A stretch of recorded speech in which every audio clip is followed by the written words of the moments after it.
Mesdames, Messieurs, peuple congolais, quand on parle de pays, on pense tout naturellement à un territoire, des institutions et un peuple. Or, un peuple, c'est l'ensemble des individus.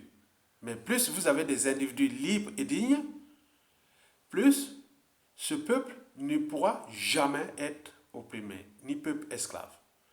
Donc, j'en invite les uns et les autres, civils, politiques et militaires, à prendre votre responsabilité de consacrer au moins 1 heure de votre journée sur 24 heures au service du peuple et de la nation. Parce que c'est la somme des actions individuelles qui font la force d'un peuple. Et donc, vous devez aussi consacrer votre journée, au moins 1 heure sur 24 heures, sur des actions diverses pour que le pouvoir de Sassou Nguesso soit mis hors d'état de nuit. Très bien. Mesdames, Messieurs, peuple congolais, qu'est-ce qui fera que les Congolais se révoltent-ils contre Sassou, l'auteur de leur souffrance? En d'autres termes, pourquoi les Congolais sont-ils collectivement inertes et impuissants à la fois à leur propre souffrance? Autrement dit, comment Sassou Nguesso a-t-il rendu les Congolais inertes et impuissants à leurs propres soucis, à leur malheur, à leur souffrance? Et qu'est-ce qui fera que les Congolais se révoltent-ils contre Sassou, l'auteur de leur souffrance? Je vais devoir diviser cette vidéo en 5 parties de réflexion, de proposition et d'action, de lutte jusqu'à la victoire finale, c'est-à-dire à la chute inévitable et inéluctable et programmée d'ailleurs de M. Denis Sassou Nguesso.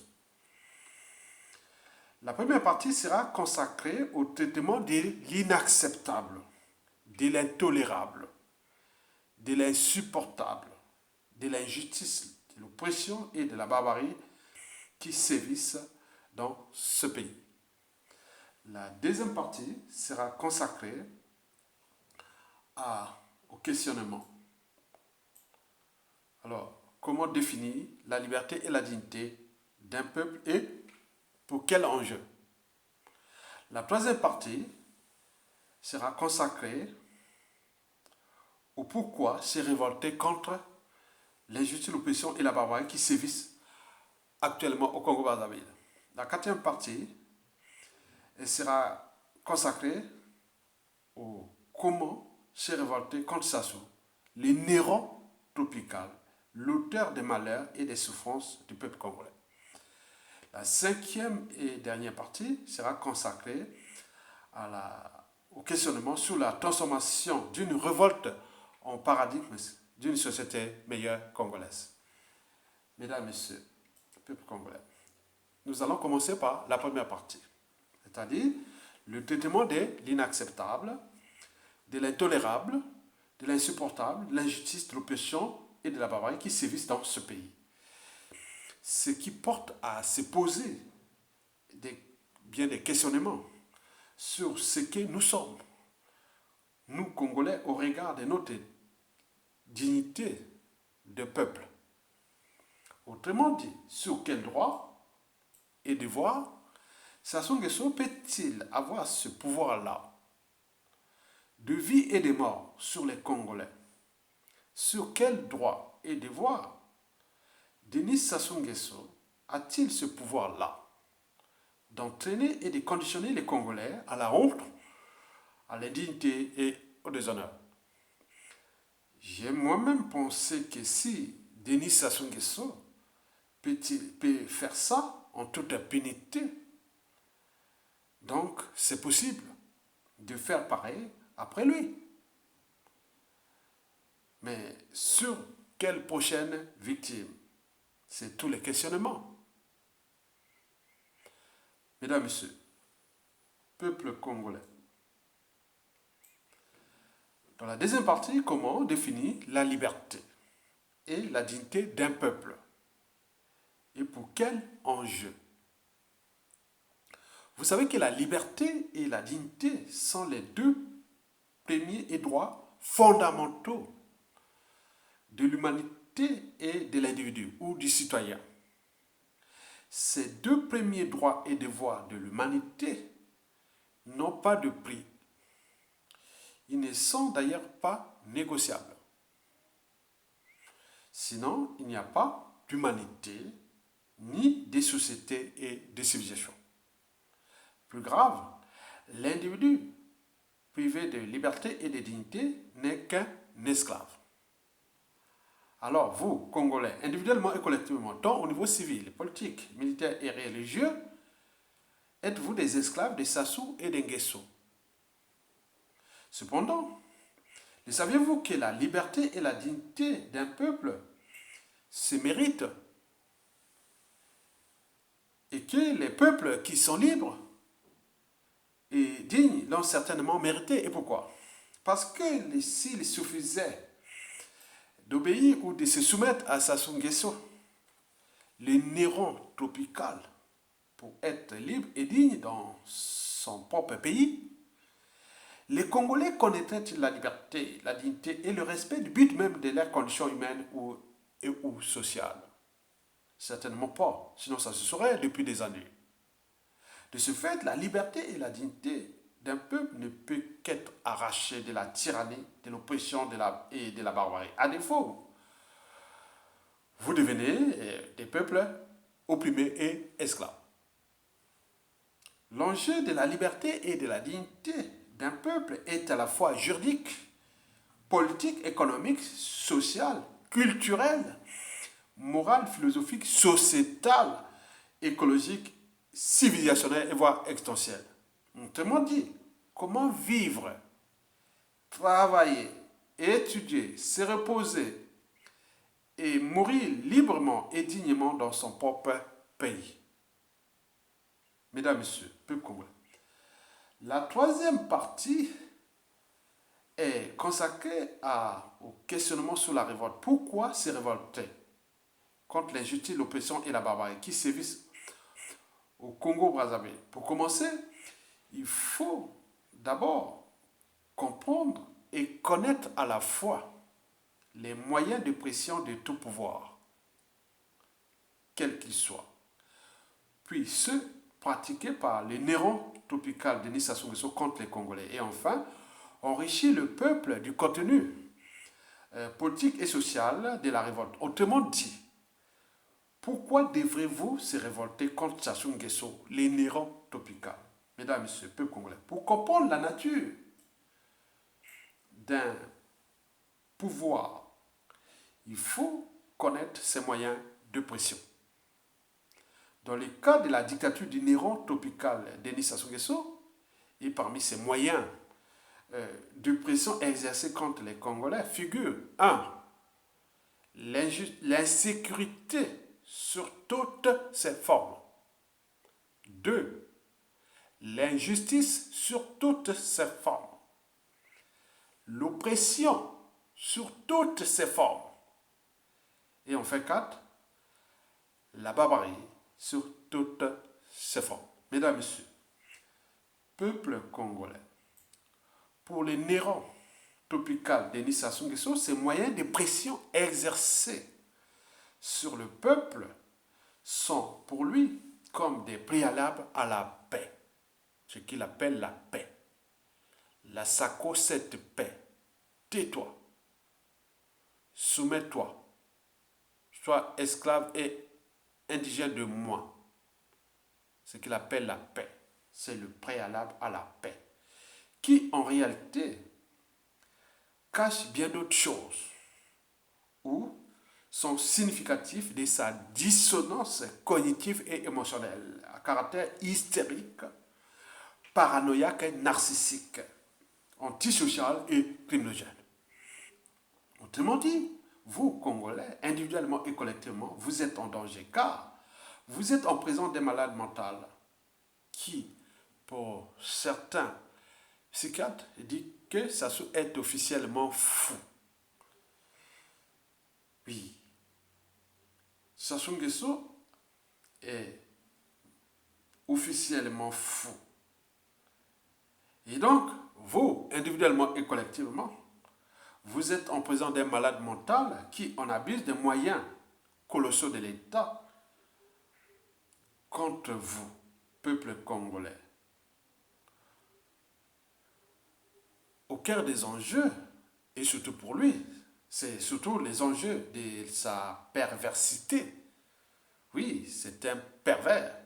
La perversité rime avec le plaisir de tuer, de détruire, de porter atteinte à la liberté et à la dignité des uns et des autres, à l'intégrité physique, au droit à la vie privée et autres. Il prend du plaisir de s'en amuser de vous, Congolais.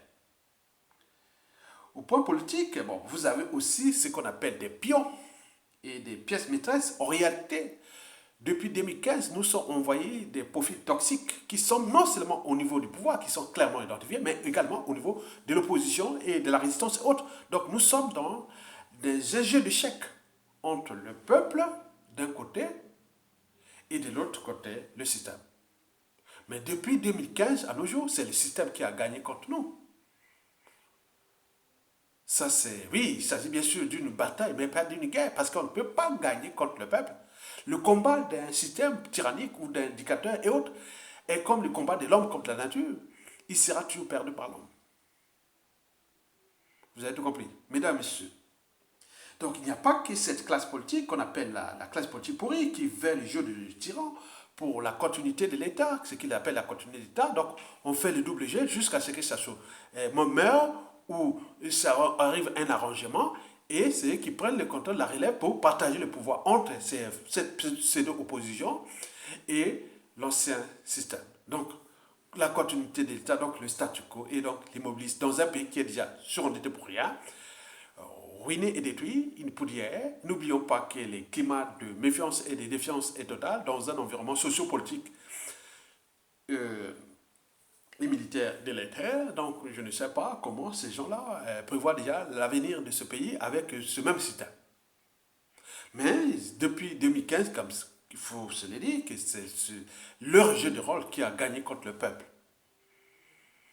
Donc à chaque fois que vous arrivez face à ce système, vous êtes comme un virus et qu'il faut automatiquement le neutraliser. Le neutraliser, c'est-à-dire vous poussez à l'exil, et à défaut, et vous êtes là, au pays, vous êtes déclassé, au pire des cas, emprisonné, et plus grave, éliminé. Et ce qu'ils font depuis ces années-là. Donc, quand vous rentrez, sachant que c'est sous opposition, vous êtes dans un milieu hostile. Le cas de Mokoko était un cas d'école. Il est venu faire la haute. Le cas de Paul Makaya, il a essayé, il s'est retrouvé en prison, maintenant il est en réseau surveillé et autres. Je ne sais pas comment se joue le jeu de rôle. C'est dangereux. Ils sont là, ces gens-là, ils sont connus. Et donc, sur ce plan, il faut se dire que nous avions d'abord un malade mental et qui n'a plus rien à perdre. Et donc, il abuse des moyens de l'État et de tout ce monde-là qui l'accompagne, qui sont dans un jeu de rôle. Mais ça, c'est Sassou Nguesso est soi-disant le planificateur, mais à côté il y a les exécutants, c'est-à-dire les opposants, mais il y a des donneurs d'ordre, c'est la France-Afrique, qui joue là le serment mondial. Donc vous connaissez que la puissance de Sassou Nguesso face à nous, c'est la puissance de la France, parce que vous savez qu'en 1914, quand il y a eu la Grande Guerre, la Première Guerre mondiale, les Français croyaient qu'il allait vraiment combattre vite fait les Prussiens. C'est-à-dire les Allemands, parce que déjà la guerre de 1870 à 1971, les Français avaient perdu cette bataille-là qui a coûté même entraîné même la chute de Napoléon III. Et donc, les Français, il y a eu la Commune, après il y a eu des révolutions, après la Commune de Paris, plein de trucs qui sont arrivés, puis la conférence de Berlin, et autres, la France commençait à perdre son rang mondial à ce moment-là. Et donc, les Français en 1914, qu'est-ce qu'ils ont dit? Écoutez, les Allemands, les Boches sont là, on va quand on vient nous provoquer. Il y a ceux qui partaient au champ de bataille, quittaient, surtout ceux qui partaient de Paris, ici. Ils croyaient qu'il allait revenir dans une semaine ou dans un mois. Il y a d'autres qui avaient même fait des courses ou laissé des trucs. Attends, on y va là, on va chasser les bosses, on revient. Mais ce fut un bourbier, un piège. Donc beaucoup ne sont plus revenus. Ils ne sont pas revenus. Donc, plus d'un tiers avaient perdu leur vie là-bas. Donc nous, avec Sassou Nguesso de la France-Afrique, nous sommes dans un bourbier.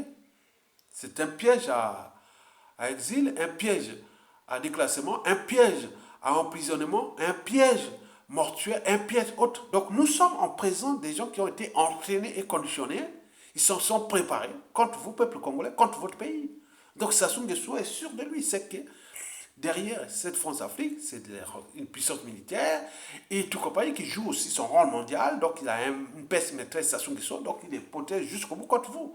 Si vous ne comprenez pas ça, donc nous avons cette pièce maîtresse et ses pions et autres. Donc nous sommes cernés, mais nous sommes les dépositaires, c'est ça l'avantage, le peuple. Parce qu'il gagne toujours, parce qu'il est éternel. Il est nombreux, il a toujours raison, les derniers mots et les derniers jugements. Donc ça, c'est notre force. Nous devons utiliser notre force là. C'est la raison pour laquelle ces gens-là passent par des combines, parce qu'ils savent bien que si ça ne tenait qu'à eux, ils n'auraient pas passé par ces combines-là, parce que quand c'est flou, ou ça cache quelque chose, donc il y a un secret. Donc les Français s'étaient partis se battre là-bas, donc ils ont perdu beaucoup d'autres. Donc nous, depuis 2015, on croyait qu'on allait faire partie Sassou Nguesso. On ne savait pas que c'était comme le piège des Français pendant la Première Guerre mondiale. On est d'accord? Et donc, nous sommes là depuis 2015. Puis 2015, coup d'État constitutionnel. Ils sont passés, ils ont fait leur jeu, on a encaissé. Hein, on a perdu la bataille. Et 2016, arrivé Mokoko comme un ovinier, et bon, ils rentrent dans les anticorps de Sassou et de toute sa France-Afrique sont venus le bouffer, et après il est parti. Même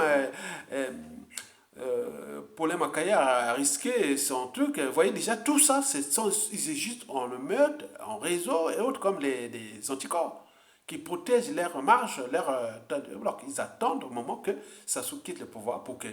Et ils s'arrangent entre eux, donc ils travaillent contre vous. Mais comme ils sont présents d'un peuple, ce sont des êtres mortels, donc ils ont des problèmes de haine, des rancunes, des contentieux historiques non réglés, les rancunes, la géopolitique, la méfiance défiance, plein de trucs, des victimes et autres, mais dans un bon retardement. Donc ils ont leur jeu, donc ils sont pillés, ils sont démasqués, il faut les démasquer. C'est dangereux. Ils sont même plus dangereux que Sassou Nguesso, puisque c'est eux qui l'ont accompagné depuis 2015 à nos jours. Donc on a au cœur des responsabilités politiques historiques, mesdames et messieurs. Donc nous, depuis 2015, on sait quoi qu'on va les faire partir Sassou Nguesso, mais non, on a tout pris dans le piège. Donc il y a eu la casse. Comme dans une guerre la guerre des tranchées ou du genre de guérilla, nous sommes en présence d'une guerre des tranchées ou des guérillas où ils sont positionnés, ils ont mis les snipers, ils ont mis tous leurs trucs, donc ils attaquent les dignes du peuple qui viennent, voilà, donc vous avez tout compris, donc c'est les dangers. Donc dans une situation où vous vous retrouvez comme dans le combat de l'homme contre la nature, quand on sait que les forces de la nature sont telles que, à un moment donné, il faut trouver les solutions de repli ou des stratégies d'adaptation et autres. Donc nous sommes là en présence de cette force qui est devant nous, certes de Sassou Nguesso, de ses opposants et de cette force africaine qui joue contre le peuple congolais et autres, parce que malgré les lettres rappellent que les pays ont été ruinés, détruits et autres, on est dans les statu quo. Qu'est-ce qu'on entend? Donc on attend que nous, peuple congolais, nous prenions notre responsabilité de peuple. Sinon, à défaut, nous resterons le peuple esclave. Mais il y a des gens qui disent non, je ne serai jamais esclave de Sassou Nguesso. Mais eux, ils sont devenus des esclaves. Ça, c'est vérité. En ce qui concerne les droits fondamentaux et tout compagnie, parce que Sassou, on a abusé d'eux. Sur tous les plans, au plan public, privé et autres. On est d'accord? Ce sont des coquilles vides. On est d'accord?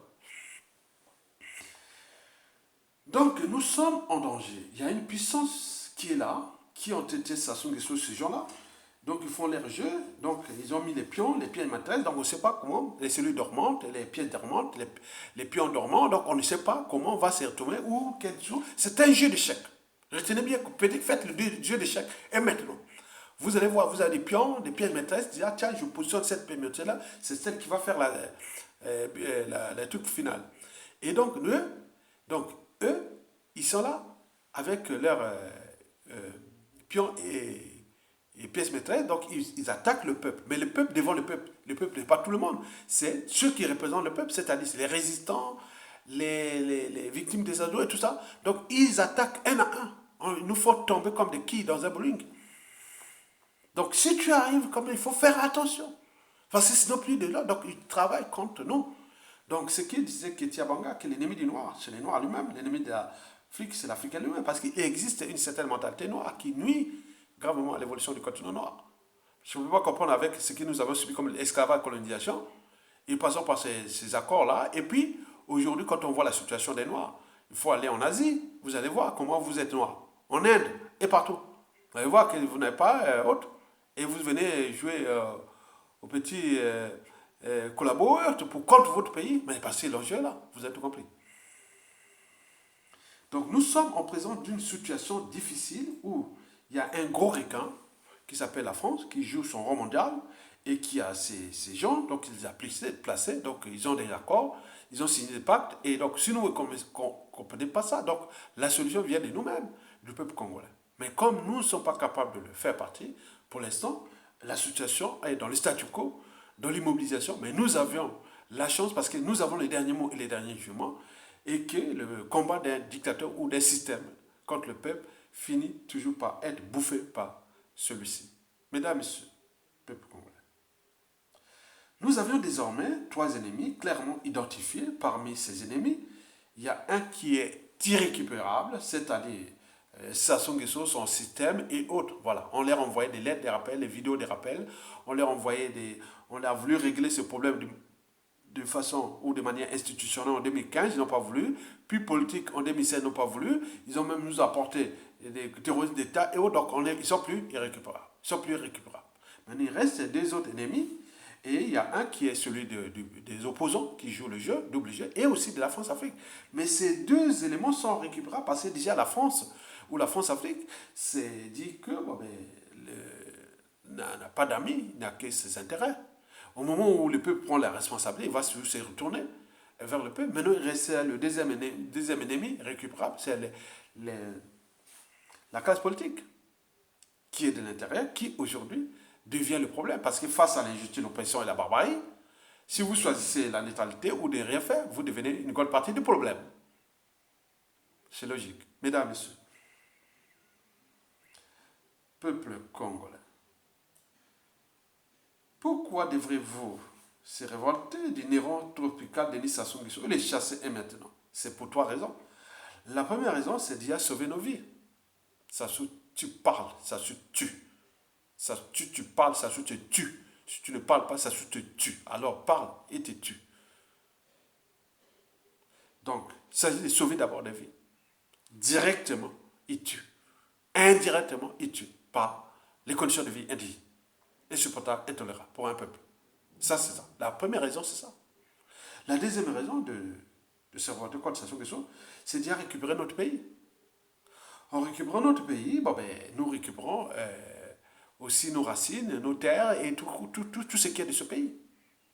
Et troisièmement, la troisième raison, c'est pour vivre libre, digne et heureux chez nous, sans être humilié, brutalisé, terrorisé et massacré en toute rapidité. Ok? Très bien. Mesdames et messieurs, comment se révolter contre l'auteur de nos malheurs? Il faut commencer d'abord par se réserver de la capacité des Congolais à se révolter. Puis, pourquoi se révolter? Et enfin, comment se révolter? Déjà, commençons par comment se réserver de la capacité des Congolais à se révolter. Sur ce point, j'avais fait une vidéo en 2016, 2017 et 2018 déjà. Non, ce n'est pas les conditions de vie sociale insupportables, indignes, intolérables et ou même pouvoir d'achat qui feront que les Congolais se réveillent et se révoltent contre Sassou Nguesso. Non, je l'avais dit ça. Suivez les vidéos que j'ai fait en 2016, 2017. J'en ai fait 3 même en 2017. 4 en 2018. 7 en 2019. Je l'ai dit que ce n'est pas les conditions de vie indignes, insupportables et autres qui feront que les Congolais vont bouger et chasser Sassou Nguesso. Il y a bien d'autres choses. Parce que la situation du Congo-Brazzaville est 100 fois plus insupportable, intolérable que ce qu'a vécu le Burkina Faso pour chasser l'éducateur, ce qu'a vécu la Tunisie pour chasser l'éducateur, ce qu'a vécu le Soudan pour chasser l'éducateur. On peut en ajouter. Nous, c'est 1000 fois. Mais les gens ne bougent pas. On parle comme on donne des appels, on fait ceci comme si. C'est pourquoi. Déjà, il faut dire que nous avons une génétique particulière qui est déjà bantou. Je vous l'ai dit, regardez la situation du Congo-Brazzaville. Elle est identique au Gabon, au Cameroun, au Centrafrique, au République démocratique du Congo, dans tous les bassins du Congo, identique. Face à l'oppression, à l'injustice et la barbarie, on est plus ou moins intelligent, peu structuré, moins organisé. Et puis encore, on n'est pas courageux. On parle des lâches, des jusseurs, des touillards et autres. Donc, nous, on préfère placer l'appartenance tribale, ethnique et tout compagnie au-dessus de votre propre survie, des vos intérêts vitaux ou de vivre ensemble, de tout ce qui est de votre existence et surtout contre l'injustice d'oppression. Ben, on va vous diviser, on va parler des tribus, de ceci et on peut gérer ça. Bon, plus comme les émotions dans cette région d'Afrique, les bassins du Congo, les Bantous, les émotions sont au-dessus de la raison. Bon, ben, avec les émotions un peu, bon, ben, quelqu'un va faire mettre n'importe quoi, bon, ben, on va s'enflammer sur les émotions, alors que les émotions, on ne va pas loin, parce que c'est dans la raison, parce que la raison te permet de noter quelque chose et dire non, j'ai un problème, il faut que je résolve ce problème-là. Tu mets dans un agenda, tu mets dans un carnet, et chaque jour, tu dis non, je dois d'abord régler ce problème aujourd'hui. Or, émotion, c'est éphémère. Quand c'est vite fait, après on oublie, on ne sait même plus, ah oui, qu'est-ce qui se passe. On n'est pas l'émotion, c'est parfois comme quelqu'un qui est bourré. Quand il a bu, qu'il a fait ceci ou autre, ou quelqu'un qui n'est plus conscient, on dit, oh, mais c'est quoi? Je ne sais pas. Or, que celui qui a écrit ça, qui est dans l'agenda, tu peux revenir et dire, ah tiens, c'est vrai. Donc j'ai ça à faire. Ça, c'est la raison. Au-dessus des émotions. Vous avez tout compris. Mais nous, comme les émotions sont au-dessus, on oublie. Ça soit ajoute des problèmes aux problèmes. Et donc, on monte les émotions. La tristesse, la peur, la joie, la colère, les haines et autres, c'est bien. Mais se structurer, s'organiser et construire une ligne de combat, parce que là, c'est pas possible. Parce que nous sommes toujours dans la culture du bouc émissaire, de l'assistance. Et surtout, il faut que nous soyons devant le fait accompli pour agir. Parce qu'il faut qu'on nous donne des ordres, même pour votre propre liberté et dignité. Il faut qu'on vous donne des ordres, on entend. Mais ailleurs, non, d'autres peuples, non. Il arrive une situation d'injustice, d'oppression et de barbarie, en Occident, ailleurs, partout dans le monde. Non, il se situe, d'abord une émotion, après il se situe, il agit. C'est instantanément. C'est un peu comme les, vous voyez, comme les, nous, différenciez-nous comme les buffles, les zèbres et les moutons et tout compagnie. Regardez les buffles, quand il arrive une situation. Ils se situent, après, ils se battent, il y a la case des deux côtés. Ils lâchent pas. Il y a des gens comme ça. Il y a des trucs comme ça. Regardez comme les abeilles. C'est génétique. C'est pas que culturel, parce que même en France ou en Occident, en France, par exemple, nous avons plus de 70 000 Congolais. Quand on les invitait pour les manifestations et autres, ils ne viennent pas. On se trouve avec 3, 4, 5 personnes. Alors qu'on parle des problèmes de leur pays, ou même des problèmes concrets qui les concernent. Même de leur séjour en Occident, je vois problème de paix administrative, de la situation ambassade, aller en manifeste, bon, il n'y a pas. Donc on n'est pas structuré organisé. Donc dans ces écosystèmes de la tyrannie, bon, ben, ils en abusent des peuples de moutons et ça crée des gouvernants des loups. Et donc ce n'est pas qu'un seul loup on a abusé des moyens de l'État. Il y en a bien d'autres loups qui sont des agneaux, des moutons. Au moment qu'il va prendre le contrôle, c'est là le risque que ça va se tourner parce qu'on est entraîné et conditionné sur ce que ce soit à faire contre nous. Et ce qui risque de se retourner contre eux, que je dis, dans la règle d'or, ne faites jamais autrui, c'est que vous ne souhaitez pas qu'on le fasse vous-même, parce qu'on est peu entraîné. Vous avez tout compris, mesdames et messieurs? Très bien. Donc, le problème anthropologique est bien posé. Il ne s'agit pas des problèmes culturels, mais anthropologiques. Parce qu'anthropologique, parce que quand on regarde la nature de ce peuple, Bantou, par rapport aux injustices qui sont passées, ils ne sont pas capables de se structurer, de s'organiser. Mais ils peuvent faire jouer aux émotions, au bouc émissaire et plein de choses. Au Tibalis et quoi. Et dans les régimes qui sont totalitaires et autres, c'est de la matière, c'est du combustible, c'est du pain béni pour conserver les tyrannies. Mesdames et messieurs, plus congolais. Donc, le néron tropical a donc rendu les Congolais inertes et impuissants à leur souffrance. Et en rendant les Congolais impuissants à leur souffrance, et qu'il faut se le dire que beaucoup de ces hommes politiques, politiques ont été abusés par Sassou Nguesso. du point de vue privé des femmes et tout compagnie. Je ne vous dis pas. Donc, en réalité, le danger est des deux côtés. C'est-à-dire, pendant la dictature de Sassou Nguesso, ils vont en abuser de ça, ils nous posent bien des soucis. Mais après lui, mais ça sera comme un fait d'entraînement. Pour les Sassou, les Nguesso et autres qui vont être abusés aussi, pour les autres vont utiliser les moyens de l'État. C'est ça le danger. C'est les raisons pour lesquelles ils se regroupent, ils agissent pour combien de temps encore, parce qu'ils savent bien qu'ils sont eux-mêmes en danger, et même l'opposition avec les passifs et tout compagnie. Donc vous voyez les dangers. En réalité, Denis Sassou Nguesso n'est pas déboulonnable à cause des conditions sociales, n'est pas déboulonnable à cause des conditions sociales et humanitaires indignes. Sinon, ça se saurait. Donc, vous avez tout compris. Alors, pourquoi se révolter? À défaut, se soumettre à Denis Sassou Nguesso et continuer et lui laisser les libres cours de continuer à fracasser les vies et ce pays.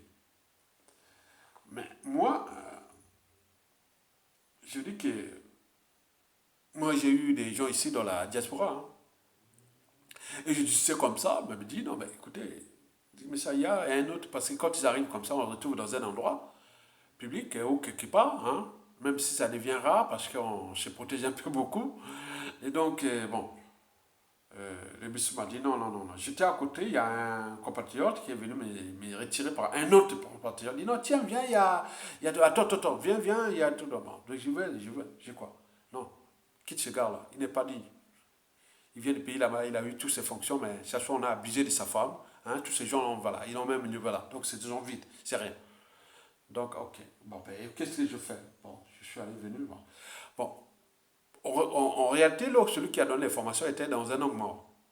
Et donc, voilà, donc on dit, bon, ben, écoutez, on va faire les trucs comme ça. Ah oui, mais prends mon téléphone, on va faire les deux. Non, non, non.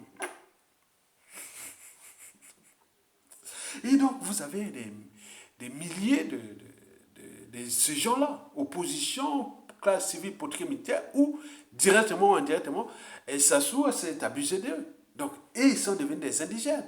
Mais comment s'affranchir de cette honte-là? Parce que Sassou va partir certainement. Comme rien ne se crée, rien ne se perd, tout se transforme. Ils vont certainement transformer leur douleur, leur malheur, leur traumatisme et tout compagnie sur d'autres victimes. C'est ça le danger. Et même sur les Sassou Nguesso, puisque Sassou, on a abusé d'eux. Tous ces gens, ils ont abusé d'eux.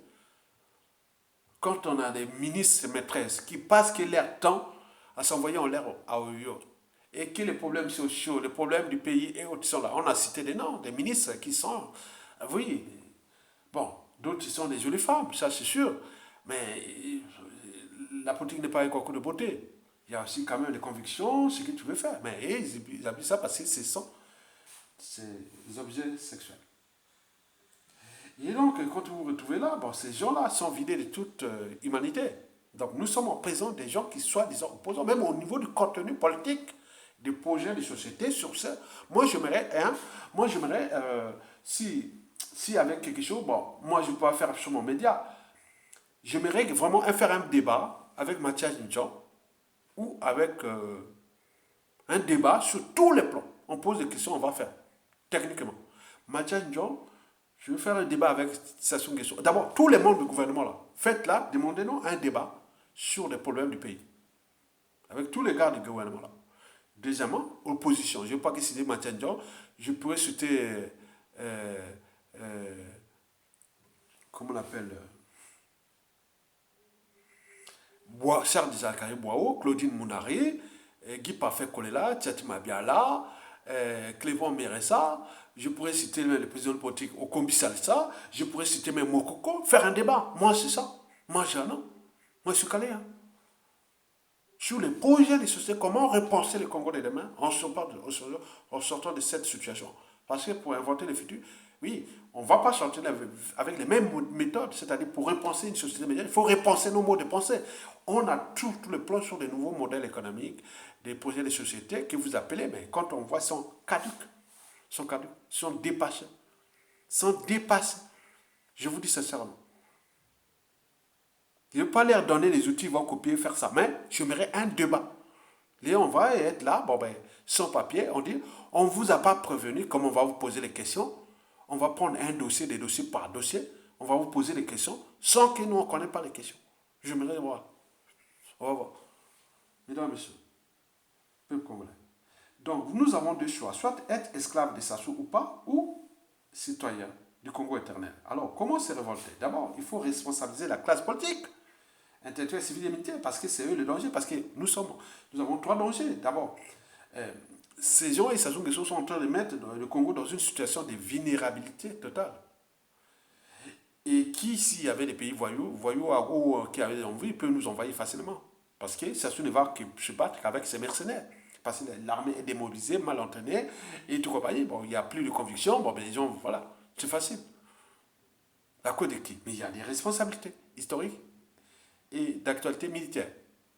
Donc, deuxièmement, bon, nous risquons d'être des esclaves. Déjà, on est des esclaves de Sassou et de Nguesso, pas moi, peut-être vous. Et puis, des étrangers dans notre propre pays, n'oublions pas les apatrides. Et donc, nous sommes quelque part dans un pays occupé. Donc, les gens comptent au niveau de la raison, de l'esprit critique, de la conscience. En plaçant l'intérêt général, le vivre ensemble, la nation, la souveraineté et autres, au-dessus des émotions, sentiments, appartenance, intérêts particuliers ou partisans, conflits d'intérêts. Et à ce moment-là, on s'est dit non, l'État est impersonnel. Donc, moi, je suis un citoyen d'un pays, donc je dois me battre pour le pays. Mais si vous ne comprenez pas ça, donc, c'est révolter pour responsabiliser les uns des autres de la vulnérabilité de notre pays qui devient presque très fragile. Deuxièmement, le problème de notre liberté et dignité, qui on devient des esclaves. Et troisièmement, il faut dire historiquement que l'histoire a toujours tendance à se répéter. Si nous ne le faisons pas, nous ne le faisons pas. Il y a des gens qui de leur lit, quand ils se réveillent le matin, ils se rasent, ils se disent, ça soit pu faire ça. Et donc, en termes de repères, et aussi des gens de haine, des revanches, de la psychanalyse, plein de choses, des membres des tribus qui ont été humiliés, et il y a des tribus qui ont été détruites, et beaucoup de choses, c'est une bombe à retardement. Vous allez faire quoi? Donc, je venais parler plusieurs fois de la transition. On revient sur la transition. Mesdames et messieurs, peuple congolais, ceci dit, alors, la dernière question, c'est comment transformer une révolte en une société meilleure. Déjà, il faut dire que pour mobiliser les citoyens, ou comment dire ça, pour une mobilisation profonde de l'individu ou du citoyen, ou encore de dépassement de soi, il faut un rêve commun, des lendemains à construire, des futurs à édifier. Nous avions déjà parlé de la transition, ça il n'y a pas de souci, mais nous avons aussi parlé des problématiques parmi les 10 priorités majeures. Il y aura d'autres qui vont concerner vous. Je vais prendre par exemple une troisième des 10 priorités majeures du Congo qui touchent notre pays, la sous-région et la Frontafrique et tout compagnie. Donc ça, c'est des projets de société et qui seront soumis à l'expression de la volonté générale qu'il y aura argumenté et repensé avec des outils. Parce qu'on ne va pas faire ça comme ça, ben ça, c'est les grandes idées. Place aux grandes idées, mais il faut prendre des outils d'aide à la décision sur le terrain et tout ce qui va faire des renseignements généraux, intégration d'autres données biostatistiques, cartographie, plein de trucs comme ça qu'on fait, tout qu'on a des informations fiables pour penser des trucs que l'on ne va pas citer comme ça. Les gens ont fait des cartes des tribus du Congo avec des populations propres alors que tout est faux, ils ont de faux. Je suis un scientifique. Donc moi, il y a des problèmes, il y a des choses que je ne veux pas, tu vois. Donc, c'est pas possible, quoi. On donne ça, on dit quelque chose que c'est bon. C'est décevant. Donc, moi, j'ai pris le cas de la transition sur la troisième priorité, sur les 10 priorités majeures, le problème des institutions nouvelles. Mais nous allons intégrer, par exemple, le problème de passeport. Quand vous avez un passeport congolais, de la CEMAC, très bien. Vous pouvez circuler Congo, CEMAC et aller même à l'étranger. Ça, c'est pas. Mais nous voulons aussi introduire le passeport du bassin du Congo pour être en paix entre nous au bassin du Congo. Par exemple, le passeport du bassin du Congo va être spécifique pour chaque région, chaque partie du pays. Par exemple, le Congo-Brazzaville va signer avec 3 pays, le Congo, le Cameroun, la République démocratique du Congo, la Centrafrique et le Cameroun en ce qui concerne les Oubanguiens. Pour qu'il y ait un passeport bassin du Congo pour les Oubanguiens. Ou une carte, des choses comme ça. Parce que là, c'est spécifique, c'est d'aller Vous devez avoir cette carte-là pour être dans un périmètre bien défini. Et que vous allez à des choses comme ça pour que les Oubangais fassent des ensembles culturels, politiques et autres pour les régions semi-autonomes qui seront mises en place. Donc, il y a une diversité culturelle, plein de choses comme ça qui évitent que... Voilà. Donc, comme ici en France, il y a des Celtes qui viennent du monde entier. On voit les Catalans sont des deux côtés des Pyrénées. Et donc, ils font entre l'Espagne et la France, donc les cultures, même les Basques, on peut en multiplier partout, partout. Donc, nous, au Congo, par exemple, les Oubonguiens vont avoir ça. Par exemple, les Téké, avec le Congo-Brazzaville, le Gabon, et ils peuvent circuler des deux pays dans cette zone qui aurait l'air bien définie pour qu'on puisse civiliser les uns et les autres.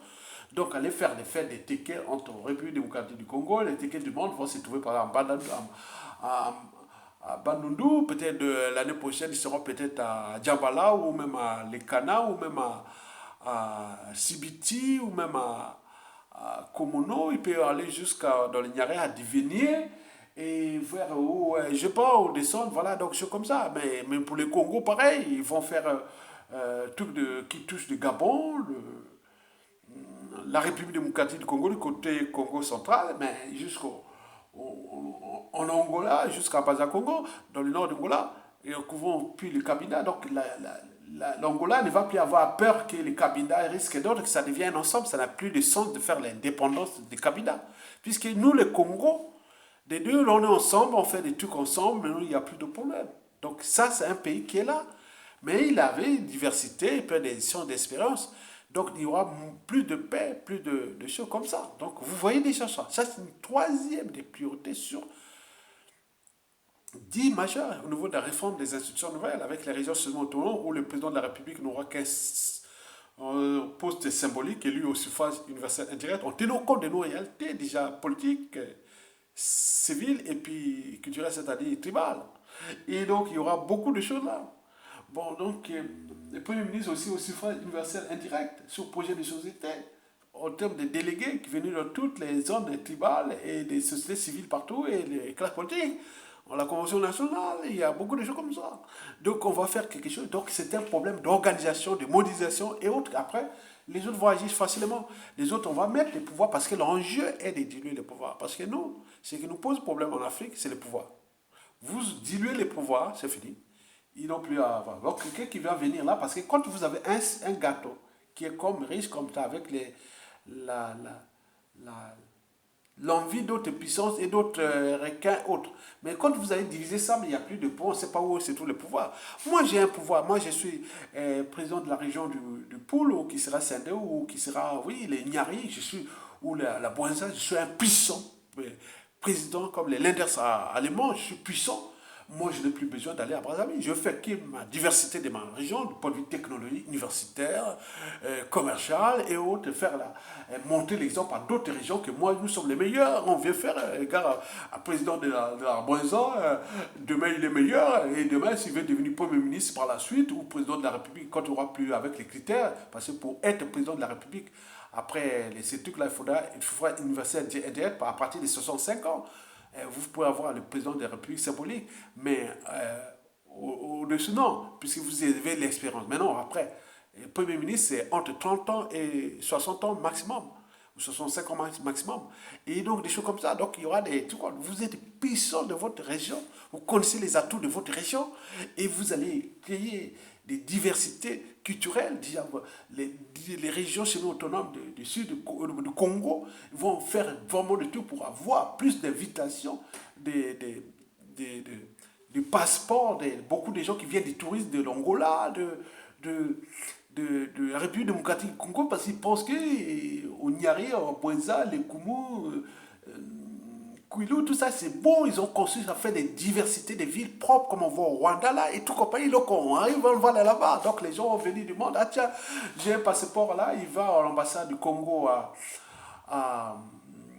aux États-Unis, au Canada, ou en France, en Angleterre. Il dit non, mais vous allez au Congo, pourquoi faire? On dit non, mais je suis de la tribu Congo, je viens de la République démocratique du Congo, d'Angola. J'ai ce passeport-là, je vais à une fête qui est organisée chez vous dans le Congo-Brazzaville. Ah oui, mais vous n'avez pas besoin de visa. Bon, on va mettre, laissez passer, vous allez. Donc pour le tourisme et tout comme ça. Donc c'est des idées, arrêtez. Vous avez pensé qu'au pétrole, aux ressources naturelles, oui, bien sûr, mais nous allons diversifier ça. Ça, c'est la troisième priorité sur les 10 majeurs. En dehors des commissions vérité et réconciliation, comme c'est passé en Afrique du Sud, le problème de. Deuxièmement, le problème économique, et non, après, le modèle. Non, attends, c'est chaud, c'est chaud. Éducation, tout réformer. Je peux pas comprendre que les gens font l'éducation, aller réciter des doctorats, des professeurs. Quoi. Même au Congo, ils ne sont pas capables de repenser des centres de recherche et développement en tenant compte de la réalité locale et autres. Donc, nous avons tout ça à repenser. Mesdames et messieurs, je vous remercie.